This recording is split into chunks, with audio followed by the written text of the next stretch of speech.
Bonjour, bonjour, chers abonnés de Nalliance TV. Je vous salue tous partout où vous êtes et vous souhaite une très bonne semaine. Nous sommes aujourd'hui le 7, donc lundi 7 juillet 2025. Donc, je voulais aussi partager avec vous, pour ceux qui n'ont pas tombé sur cette vidéo, de notre patriote panafricain qui parle souvent. Je pense que vous l'avez suivi en maintes reprises avec plusieurs sujets. Mais ce qui m'a beaucoup touché, c'est ce sujet ici. Ce n'est pas parce qu'il parle du Congo-Kinshasa, mais il parle de l'Afrique. L'Afrique précisément de Bantou. Donc voilà, l'Afrique noire. L'Afrique par laquelle où on trouve plusieurs richesses souterraines. Donc il soulève un point, c'est rapide, c'est quelque chose, c'est un briefing de 3 minutes, mais il soulève des éléments qui est très important. Donc par rapport à Kofi Annan, à son époque étant, je pense, dans le truc de l'Union africaine, qu'ils avaient décidé c'est-à-dire de balkaniser tous les pays d'Afrique, c'est-à-dire qu'il y en a pour l'instant 55 pays. Donc le but c'était d'en arriver à 100 pays, de 55 à 100 pays. Donc je pense que avec des simples analyses, nous pouvons comprendre que la guerre qui est menée presque 30 ans maintenant, donc à l'est de la RDC, n'est pas seulement la guerre contre la RDC, mais c'est parce qu'on sait que la RDC est le centre. Dès que la RDC tombe, c'est fini, les autres vont tomber. Donc ces analyses, il faut vraiment être quelqu'un, je vais dire un nationaliste, un panafricain, un vrai fils du continent pour comprendre et surtout réveiller tout le monde et puis mobiliser tout le monde. C'est très important, c'est très important. Là, vous pouvez voir les titres, on dit le responsable du génocide rwandais est Paul Kagame. Et il commence par là. Donc, je vais vous laisser suivre son apogée et puis comprendre pourquoi il fait ces comparaisons et ça va tomber juste et net de leur plan machiavélique en fait. Donc nous devons faire attention, nous devons faire attention. Ce que je retiens ici, il dit, il faut que nos présidents de nos pays africains puissent envoyer les troupes en RDC pour soutenir la RDC, afin que nos pays restent intacts.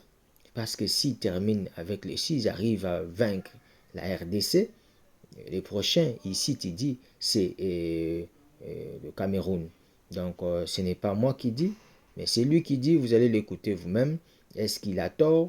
Est-ce qu'il a raison? Donc, voilà un peu. Je vous laisse suivre. C'est parti. Vous connaissez l'histoire du génocide rwandais? Toutes les enquêtes internationales, je dis bien toutes, les documents de l'ONU démontrent que le génocide en chef s'appelle Paul Kagame. C'est connu. Pourquoi il est intouchable? Tout à fait. Paul Kagame. Je vous dis bien, toutes les enquêtes internationales. Moi, je les ai, je l'ai lu. Je l'ai lu. Et les livres sont écrits là-dessus. Il a fait tuer tous ses proches qui ont voulu dire la vérité à des juges. Que ce soit les juges français, en Espagne, partout. L'ONU a tout ça, c'est documenté. Moi, je pose une question. Qui le protège? Jusqu'au point où il oblige la France à faire une fausse repentance pour se réconcilier avec lui afin de rentrer dans le jeu qu'ils avaient perdu en soutenant Mobutu. Macron a été obligé de vendre son pays pour faire plaisir aux criminels du Rwanda. Il faut que les Africains comprennent à quoi ils ont affaire. Quand j'ai fini de dire ça, ce n'est pas un combat des Congolais. Voilà encore la deuxième grande erreur qu'ont fait nous les Africains. L'incapacité à être réellement solidaire quand un de nos frères est en train de tomber. En oubliant que qui va tomber. Comme ça s'est passé pendant l'esclavage et la colonisation, quand il tombera, c'est nous qui serons les suivants. Ce n'est pas une affaire des Congolais. C'est toute l'Afrique qui est attaquée. Nous savons, nous, petits stratèges de notre niveau, nous savons qu'après la LSC, c'est le Cameroun qui va suivre. Nous connaissons tous les plans. Il ne faut pas raisonner en disant que non, c'est le Congo. Non, non, non, non, non, non, non, non, non, non. Quand j'ai commencé le combat panafricaniste, il y a les archives. J'ai dit que l'ONU a entériné un plan de rebalkaniser toute l'Afrique, de faire passer le nombre d'États africains, je crois que c'est 50 quand même, 54, 55. 55. 55, de faire passer le nombre d'États africains à près d'une centaine. Mais ce plan existe, il est écrit. L'ONU a parrainé ça. Ça a été fait sur Kofi Annan, que vous avez tant célébré. Kofi Annan. Ce plan existe. Nous, on a commencé à parler de ça depuis. Mais ceux qui font ça, qui s'amusent, ils vont pas s'arrêter. Donc ce n'est pas une affaire du Congo. C'est une affaire des Africains. Voilà pourquoi j'ai salué pour une fois Ramaphosa. Et nous avons demandé qu'il a commencé une affaire, l'Angola, je crois que c'est la Tanzanie ou le Malawi, le Burundi. Les pays africains doivent envoyer les troupes en RDC. C'est une guerre mondiale en Afrique. Il faudra l'amener. Quand on fera notre part, Dieu fera blanc le reste. Il faudra l'amener. Tous les Africains, l'État africain, digne de ce nom, doivent envoyer les troupes en RDC. Voilà pourquoi nous saluons la mobilisation du peuple congolais. Le pasteur a raison, laissez Tshisekedi. Si vous voulez voir Tshisekedi, nous allons commencer à maudire la RDC. Laissez ce type-là. Regardons comment les Congolais se mobilisent. Ils sont en train de se faire enrôler par dizaines de milliers pour se battre pour le pays. Ça, c'est au moins le bon côté, ce qui est en train de se passer.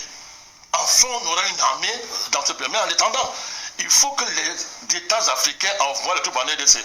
Le but, c'est d'entrer au Rwanda et attraper ce criminel, ce génocide, cet assassin que le père Kagame, ennemi de tout un continent. C'est de cela qu'il s'agit. Vous connaissez l'histoire du génocide rwandais?